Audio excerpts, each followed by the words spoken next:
Shalom, selamat malam. Kita akan mendengarkan kebenaran firman Tuhan.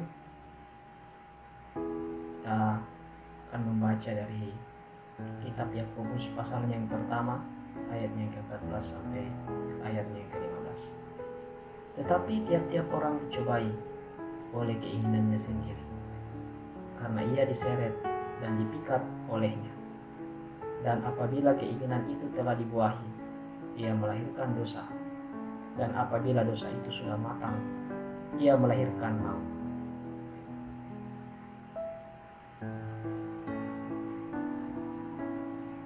Sesungguhnya dalam hidup manusia diseret masuk ke dalam keinginannya sendiri. Ketika manusia berbuat dosa pada mulanya di Taman Eden, itu pun merupakan pilihannya sendiri. Iblis hanya menggodai manusia dengan menggunakan hal-hal lahiriah yang menjadi kesenangan manusia. Sama seperti Hawa yang jatuh karena tergoda oleh iblis. 2 Korintus pasal yang ke-11 ayat yang ke-3. Hal inilah yang diungkapkan oleh Rasul Paulus kepada jemaat di Korintus. Jadi keinginan-keinginan inilah yang membuat manusia jatuh ke dalam berbagai-bagai macam dosa. Yakobus pasal yang ke-4 ayat 1 sampai 2. Banyak orang karena mempunyai keinginan yang banyak, sehingga berusaha mencari segala hal untuk memuaskan keinginannya itu. Bahkan sampai melakukan hal-hal yang melawan kehendak Allah. Manusia berpikir bisa bahagia ketika keinginannya tercapai, tetapi yang membuatnya sengsara justru keinginannya itu. Bahkan membuat manusia itu hidup menjadi manusia yang hedonis.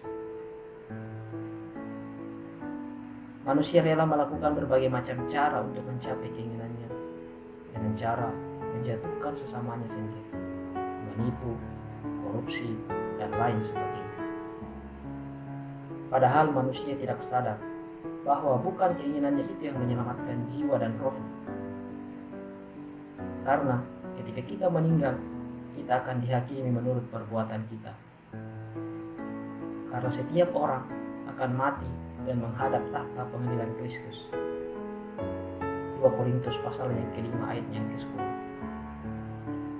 Dalam Alkitab diceritakan orang kaya yang bodoh, yang hanya hidup untuk dirinya sendiri. Lukas pasal 12 ayat 13 sampai 21.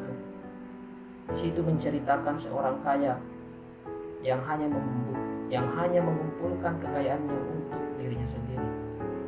Bukannya menggunakan kekayaannya itu untuk memuliakan Allah, tetapi untuk menyenangkan jiwanya. Uang tidak bisa memberi kebahagiaan. Banyak orang berpikir dengan banyaknya uang semakin bahagia. Kebahagiaan karena memiliki hal tertentu atau fasilitas tertentu itu hanya bersifat fana. Ada seorang ahli fisika dan matematika yang bernama Pascal mengeluarkan suatu statement. Dia mengatakan, dalam jiwa manusia ada suatu rongga yang kosong yang tidak bisa diisi oleh seluruh dunia, namun hanya bisa diisi oleh pribadi Tuhan. Di situ barulah orang akan merasakan kebahagiaan yang lengkap dan penuh. Harusnya yang menjadi sumber kebahagiaan kita karena memiliki pribadi Kristus. Seharusnya kita bisa berkata dalam diri kita, tidak ada yang kuingini Tuhan, hanya Engkau sajalah sumber kebahagiaan jiwaku. Mestinya orang Kristen ketika sudah mengetahui bahwa dengan keinginan yang banyak tidak bisa membahagiakan, tetapi lebih mengutamakan keinginan-keinginan surgawi yang berkenan di hadapan Bapa, melakukan segala kehendak Bapa dan mengutamakan hal-hal yang disenangi oleh Bapa di surga. Ingat, hidup kita cuma sekali. Jadi pakailah kehidupan kita ini untuk memuliakan Tuhan. baik jika engkau makan atau jika engkau minum atau jika engkau melakukan sesuatu yang lain, lakukan semuanya itu untuk kemuliaan Allah. Amin.